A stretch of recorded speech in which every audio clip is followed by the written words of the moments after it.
going to take, you're going to cut this wing off, and then you're going to cut that wing off. And then you're going to take that hook, and you're going to put one wing on the hook, you're going to put the other wing on the hook, and then you're going to put the body on top of those wings on the hook. Bring it right through the mouth right here. Where it's mouth at, bring it straight up through the head, like that.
Is this the leader things that you were wanting? I'm not asking for Okay, so how many are you gonna buy? Two? Or, yeah. Here's the spider weight. If we do this, we know how to buy hooks and stuff. That's a big one. Yeah, let's just get started.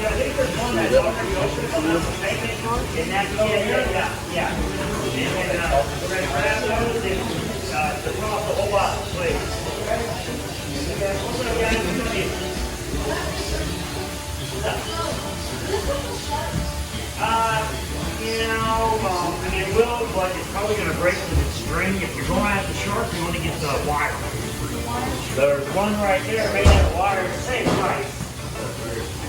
Yeah, get the wire. Right there. That's the one you want to shark with. That right there is a full red ring. That there is a big red ring. But the shark won't bite, bite that string in half. But that's what won't be here. The one I've seen about this, they said use this one because it's clear. They can't see it. But, Keep it now. What you're fishing for. How big of a shark can hook, I mean, it's a hammerhead, of course, it's not going to bite through like the a thing. black tip. But the black tips, yeah, they can bite through those. So, It just depends on how you hook it. You know what I mean? If he swallows it, you got that, you're going to lose it. If he swallows it, you got that, yeah.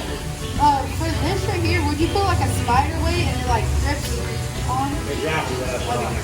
You can buy this one too, you put it right here. Yeah, exactly. You put the weight right there, and then you tie it on right there. Okay.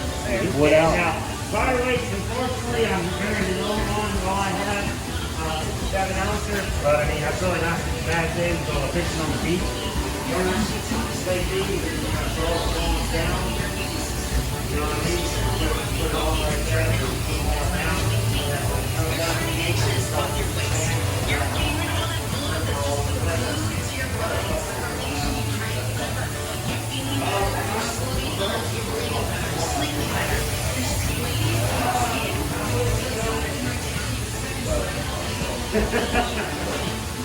Yeah, this is the smallest one I have, that's why I was saying that. Okay. But I'm guessing you got a pretty big pull if you're putting it in the Well, you didn't sleep out testing work? Because, 40 pounds.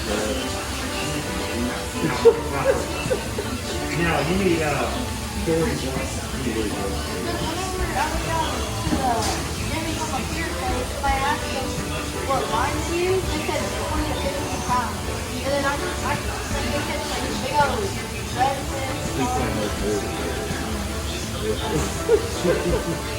Anyways, if you want to fish, if you want this stuff, all you do is try.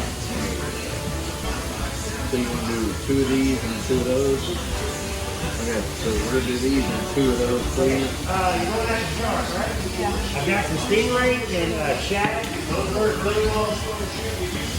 Stingray is the perfect bait for shark. You know how to hook it? What you're going to do, since this is such a little stingray, you're going to take, you're going to cut this wing off, and then you're going to cut that wing off.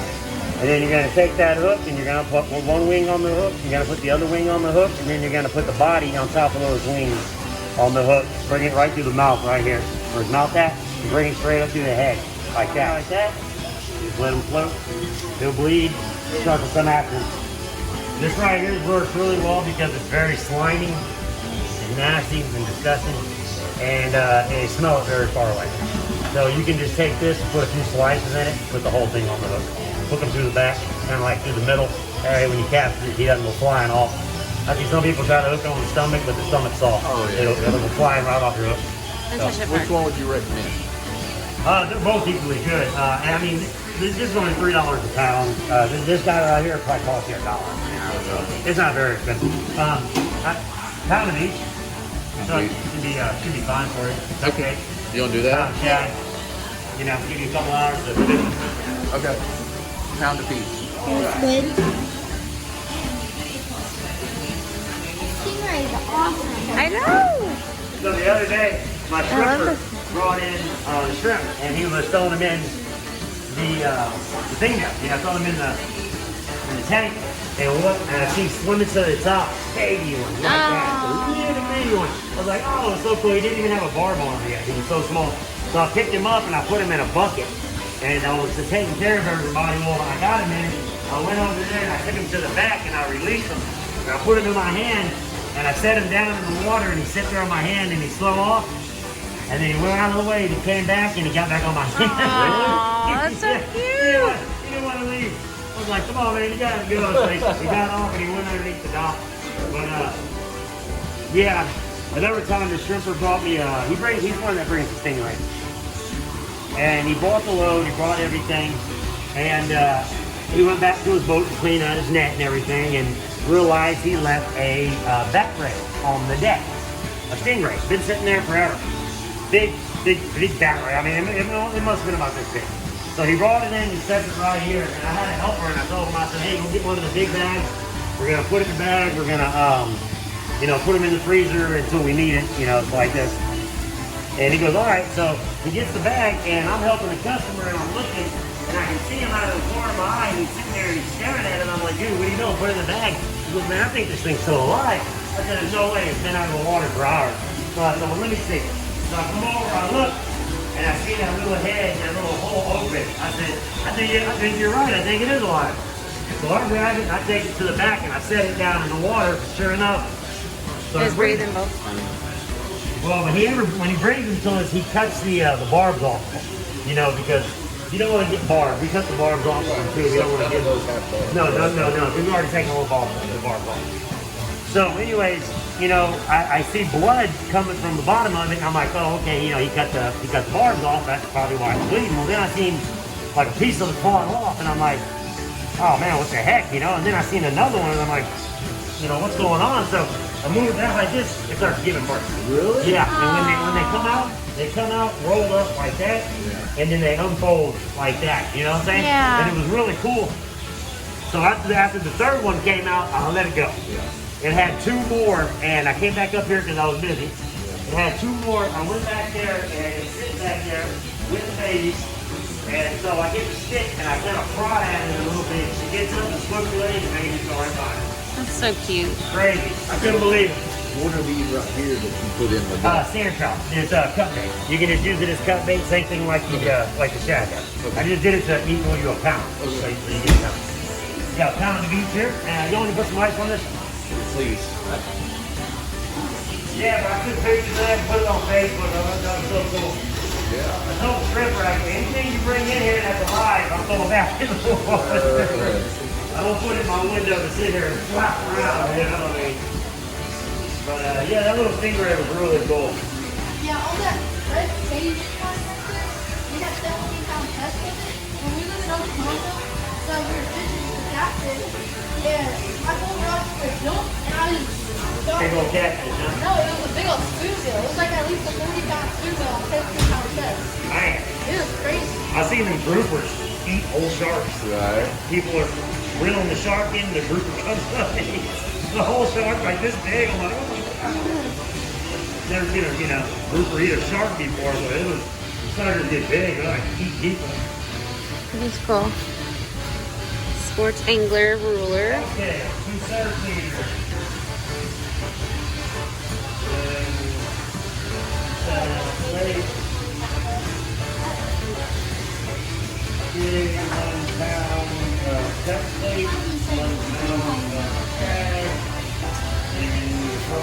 there you go. I mean, if we have our drag set perfectly, I think, and we don't put like here. I have a guy that comes in and gets his drone. He's got a coat hanger wire and it goes down and bends like that and puts the string on it.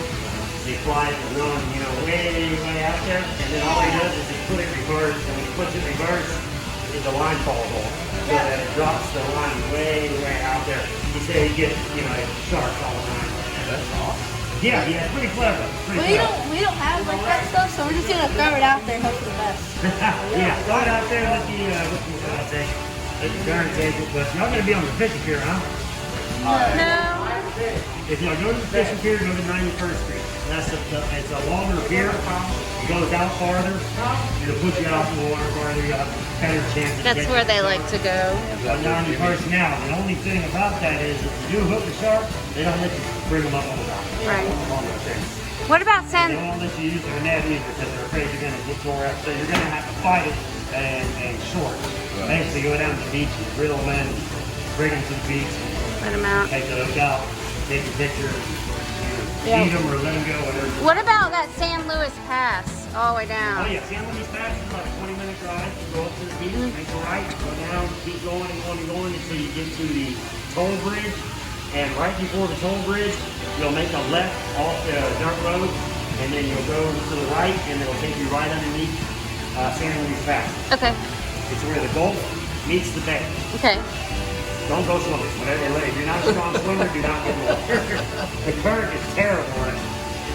We were using floaters out there. We went fishing, and my stupid dog thought it was a bull, and I cast my rod out, and he went after it. Oh no. And he couldn't get back to shore. Oh no. You know, I'm like, oh gosh, so I had to jump in the water and save my dang dog.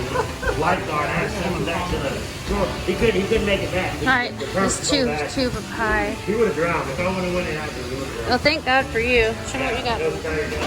Keep the dog out of time to the bumper because he kept going after the he kept going after the board every time. Okay, I think we're done. Hey Tom, thank you. At the pier last year, I got a bonnet cover Really? on a piece of squid. On that short? Yeah. Nah. Do you know what the size limit on those to keep them? Because I've seen like, I think it's like 25 for the black tip, and then it says like other species of sharks 64 inch. Yeah, the black tips around here, they only get about maybe 6-7 feet long. Yeah. You get anything bigger than that, you're doing good. Let's go say thank you. Thank you all. Y'all have a good day. Bye. Take care.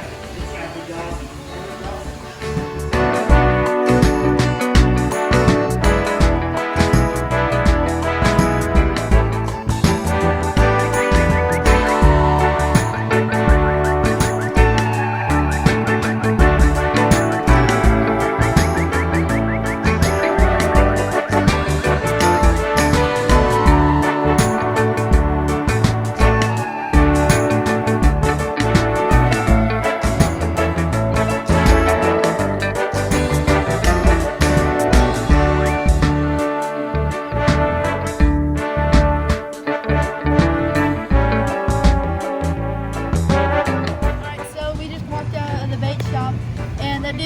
helped us out a lot with the bait and what we need, the hooks and all that. Before we were just gonna get like some monofilament leader, stuff like that, but he said that would just break off because of the sharks. But we got wire now, and we're gonna head to San Luis Pass, and it's over there yonder, and we're gonna try to catch some big old sharks. Thank y'all for watching. If you like this video, please give a big like and subscribe, and see ya.